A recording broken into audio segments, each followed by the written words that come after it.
Hi friends, प्रणा ब्लॉगमध्ये तुमचं स्वागत आहे. तुम्ही बघू शकता की आज मी खूप लवकर उठलेली 5 वाजता, कारण की ह्यांना कामानिमित्त बाहेर जायचं होतं. ते चाललेले मुंबईला आणि मी बाहेर येऊन बघत होती की पाऊस येणार आहे की नाही, कारण की वातावरण खूप ढगाळ झालेला होता. पण पाऊस पडेल असं काय वाटत नव्हतं. आणि ह्या टायमाला पाऊस न असल्यामुळे इतकी गरमी वाढलेली आहे की काय सांगावं, कारण की पाऊस पडतच नाही आहे ह्या टायमाला. आणि ह्यांना घाई चाललेली ट्रेन पकडायची, कारण की इथे 6 वाजताची ट्रेन आहे मुंबईला जायला, त्याच्यानंतर डायरेक्ट 8 वाजताची आहे. तर मग हे फटाफट बाहेर निघाले, कारण की ह्यांना ट्रेन पकडायची होती. आणि मीही त्यांना बाय करायला बाहेर गेली होती. त्यांना बाय केलं. आणि आज काय पार्थ उठणार नव्हता, आज संडेही होता, म्हणून पार्थला सुट्टी होती आणि त्याच्या काही टिफिनची गडबडी होती नाही, म्हणून काय तो मस्तपैकी आज झोपलेला. आणि मी ह्यांना बाय करून घरी आले. आणि थोडक्याच वेळात पार्थही उठून गेलेला, कारण की 7 वाजता तो उठतो, त्याला सवय आहे. स्कूल जायचं असतं तर 6:30 पर्यंत उठतो. आज होता योगा डे, म्हणून तो बोलला मम्मी आज योगा डे आहे, तर मी आज योगा करू का? मी बोलली ठीक आहे, तू योगा कर.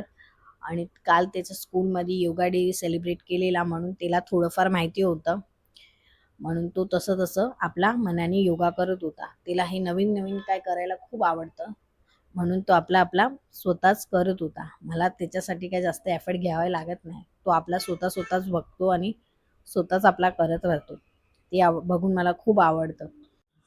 असा हा पाचचा योगा चालू होता. आणि मी गेले किचनमध्ये माझं कामं आवरायला. आणि तो आज बोलत होता की मम्मी काहीतरी पप्पांसाठी आज प्लॅन करू, आपण छोटंसं सेलिब्रेशन घरीच करू, कारण की त्यांच्या बड्डेच्या वेळी आम्ही काय करू नाही शकलो, कारण आम्ही गेलेलो अहमदाबादला. आणि आज तो फुल मूडमध्ये होता की पप्पांसाठी आज काहीतरी छोटंसं सरप्राईज प्लॅन करू. मी बोलली ठीक आहे. मी गेली किचनमध्ये माझी कामं आवरायला. आणि त्याच्यानंतर मी चहा बनवून घेतली, तिथपर्यंत पार्थही आला. नंतर आम्ही लोकांनी बरोबर बसून चहा नाश्ता करून घेतला. त्याच्यानंतर मी आमच्या रोजची कामाला लागली. मी डस्टिंग वगैरे करत होती. पार्थी मला हेल्प करायला आला. तो म्हणाला दे मम्मी मी पण तुला हेल्प करतो. तो डस्टिंग वगैरे करत होता. वाज वगैरे तो क्लीन करत होता. आणि मी दुसऱ्या बाजूला मी पण सगळं क्लिनिंग करायला बसून गेलेली, कारण की संडे होता. संडेला आम्ही पुरं घर स्वच्छ करतो. ते मी सगळं केलं. त्याच्यानंतर पार्थ बसलेला त्याच्या पप्पासाठी कार्ड बनवायसाठी. फादर्स डे होता, म्हणून तो आपल्या हाताने आज पप्पांना कार्ड बनवून देणार, गिफ्ट करणार होता, म्हणून तो कार्ड बनवायला बसला. त्याच्यानंतर त्याचं कार्ड बघायला मी त्याच्याजवळ गेली. मी बोलली दाखव कसं कार्ड बनवलं आहेस तू, तर त्याने काय मला दाखवलं नाही, पण त्याची ड्रॉइंग खूप छान आहे. तो कार्ड खूप छान बनवेल ते मला माहितीच होतं, पण तो इतका डेडिकेशननी बनवत होता. मी त्याचा व्हिडिओ काढत होती तर त्याला कळलं पण नाही. आणि तो असं शांततेने तो आपला कार्ड बनवत होता. त्याच्यानंतर आम्हाला दुपार झाली. मग आम्ही गेलेलो मार्केटमध्ये, कारण की आम्हाला घ्यायचा होता केक, म्हणून आम्ही गेलेलो दुपारीच केक घ्यायला. तर तुम्ही बघू शकता ऊन इतका होता. आम्ही 12:30 वाजता निघालो होतो. खूप ऊन होता. आणि नंतर आम्ही पोचलो केक शॉपला. केक शॉपला भरपूर व्हेरायटीज होती. वेगवेगळे फ्लेवरमध्ये केक्स होते. पार्थ विचारत होता मग मी कोणता घेऊ. मी बोलली तुला जे आवडते तू ते घे. आणि मग आम्ही केक घेऊन घरी रिटर्न आलो. आणि दुपारी जेवण करून आराम केला. आराम केल्यानंतर आम्ही संध्याकाळी उठल्यानंतर मी संध्याकाळच्या कामाला लागली होती. मी संध्याकाळी बनवणार होती बिर्याणी आणि कोशिंबीर, त्याची तयारी करायला लागली. आणि ते सगळं माझं बनवून झालं. तेवढ्यात पार्थचे पप्पा पण 8:30पर्यंत घरी आले होते. मग ते फ्रेश वगैरे झाले. त्याच्यानंतर पार्थने त्याच्या पप्पांना जे कार्ड बनवलं होतं ते दिले. ते कार्ड बघून ते खूप खुश झाले होते.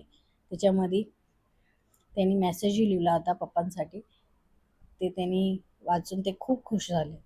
त्याच्यानंतर पार्थ मला एकसारखा बोलत होता मम्मी प्लीज कार्ड दाखव ना, सर्वांना कार्ड दाखव ना, म्हणून मी हा छोटासा व्हिडिओ पण काढलेला त्याचा कार्डचा. जर तुम्हाला त्याचं कार्ड आवडला असेल बनवलेला, तर प्लीज मला कॉमेंटमध्ये नक्की सांगा. पार्टचा हा सरप्राईज बघून हे तर खूप खुश झाले होते. आणि आम्ही आज केकही आणला होता फादर्स डे सेलिब्रेट करायला. मग आम्ही केक कटिंग करायला घेतला. पार्थ तुम्ही बघू शकता इतका एक्सायटेड होता आणि खूप मस्तीही करत होता. दोघे बाप बेटे खूप एन्जॉय करत होते. मग नंतर आम्ही हा केक कटिंग करायला घेतला पार्थनी आणि त्याच्या पप्पानी दोघांनी मिळून हा केक कटिंग केला. आणि त्याच्यानंतर पार्थनी त्याच्या पप्पांना केक भरवला आणि त्याच्या पप्पानेही पार्थला केक भरवला. त्याच्यानंतर आम्ही हा केक मस्त मजेशीर एन्जॉय केला. आणि त्याच्यानंतर आम्ही जेवायला बसलो. आमचं मस्तपैकी हा असं जेवण झालं आणि आज मी बनवलं होतं जेवणात बिर्याणी कोशिंबीर. असा हा आम्ही एन्जॉय केला आजचा डिनर. आणि माझा आजचा ब्लॉग तुम्हाला कसा वाटला ते नक्की मला सांगा आणि माझ्या चॅनलला सबस्क्राईब केला नसेल तर सबस्क्राईब करा.